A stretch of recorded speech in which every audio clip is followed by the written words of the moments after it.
காணாம போச்சா போகலையானே தெரியாத ஒரு செயினை இது திருடிட்டான்னு ஒரு நிக்கிதான்னு ஒரு அம்மா சொன்னுச்சுன்றதுக்காக நீங்க ஒரு தனிப்பட அமைச்சு 2 நாள்ல ஒருத்தனை அடிச்சே கொள்றீங்க. ஆனா இங்க திமுகவோட திராவிட ஆனந்தன் கிட்னியை திருடிட்டு இருக்கிறான்.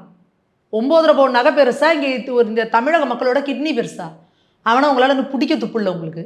கேட்டால் நாங்கள் தனிப்படம் அமைச்சிருக்கோம். அப்போ எப்படி உங்களோட தனிப்படம் செயல்படுது, எப்படி உங்களோட காவல்துறை செயல்படுது, இங்கே காவல்துறை எப்படி இருக்குது அப்படிங்கிறது இன்னைக்கு சந்தி சிரிச்சுக்கிட்டு இருக்கு.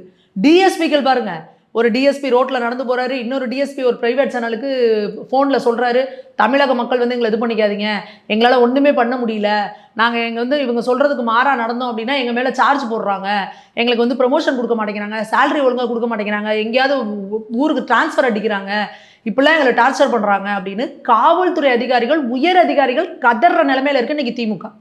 அப்போ இன்னைக்கு ஒரு நமக்கு இந்த தமிழ்நாட்டில் காவல்துறையோட கைகள் இப்படி கட்டப்பட்டிருந்தா, நேர்மையான அதிகாரிகள் இப்படி கதறுனா, அப்ப தமிழ்நாட்டில் சட்டம் ஒழுங்கு என்ன லட்சணமா இருக்கும்? தமிழக மக்கள் எப்படி நிம்மதியா வாழ முடியும்?